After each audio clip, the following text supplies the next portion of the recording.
நாமளே எப்படியாவது இந்த குட்டி பிசாசை இங்க இருந்து துரத்தலான்னு பார்த்தா புதுசா இவ ஒருத்தி வந்து அவளை காப்பாத்தி விட்டுருக்கா. ஐயோ, இந்த பவிக்கு இன்னும் எத்தனை பேர் தான் சப்போர்ட்டுக்கு வருவாங்களோ தெரியல. ஆமா அண்ணி, ஏற்கனவே வேணுமாமா அவளுக்கு சப்போர்ட் பண்றாரு. போற போக்க பார்த்தா அவ இந்த வீட்லயே பெர்மனண்டா தங்கிருவா போல இருக்கு. பாத்தீங்களா, மணி கூட அடிக்குது. ஐயோ ஜோதி, மணி அடிக்கல, போன் ரிங் அடிக்குது. இவ ஒருத்தி.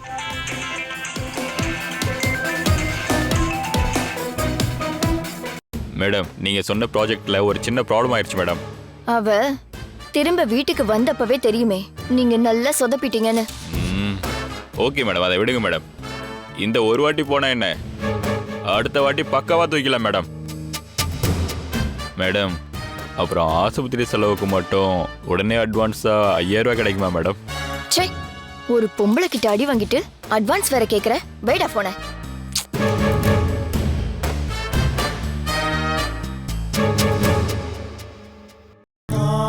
வாங்க.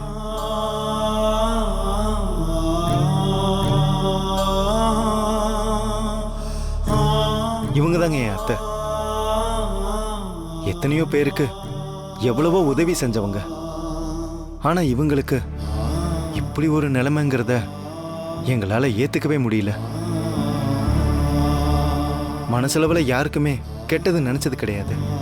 அதுக்கு இப்படி ஒரு தண்டனைங்கிறது தான் எங்களுக்கு புரியவே இல்லை. நல்லவங்களை ஆண்டவன் சோதிப்பான்னு சொல்லுவாங்கல்ல. என் அத்தை ரொம்ப நல்லவங்கன்னு நினைக்கிறேன். அதனால தான் சோதிக்கிறானோ என்னவோ. அதெல்லாம் நீங்க இவ்வளவு சொல்லணும்னு அவசியம் இல்ல. எனக்கே எல்லாமே தெரியும்.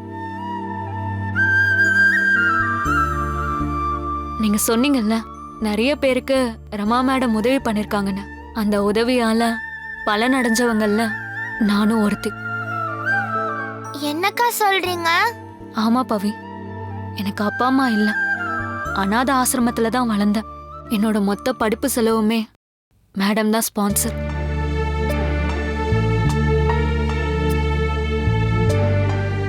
அவங்க செஞ்ச உதவியால தான் நான் நர்சிங் கோர்ஸ் முடிச்சேன். அடுத்து நீட் எக்ஸாமை கிளியர் பண்ணிட்டா என்னோட டாக்டர் கனவுக்கு கூட மேடம் உதவி பண்றதா சொல்லியிருந்தாங்க. ஆனா அத்தை இத பத்தி ஒரு தடவை கூட சொன்னதே இல்லை. அதாங்க அவங்களோட பெரிய மனசு. உதவி கேட்டு செய்யாதவங்க மத்தியில செஞ்ச உதவிய கூட வெளியே சொல்லாதவங்க தான் மேடம். அவங்க மனசு யாருக்குமே வராது. இந்த நிலைமையில அவங்கள பாத்துக்கிறது என் வேலை மட்டும் இல்ல, என்னோட கடமையும் கூட. அத நான் சரியாவே செய்வேன். பாத்தீங்களா சித்தப்பா, இந்த அக்கா இந்த வீட்டுக்கு காரணத்தோட தான் வந்திருக்காங்க. இவங்க பாட்டிய கண்டிப்பா கண்மொழிக்க வச்சிருவாங்க. நீங்க வேணா பாருங்களேன். நீங்க கவலையே படாதீங்க. மேடத்தை நான் ரொம்ப நல்லா பாத்துக்குவேன்.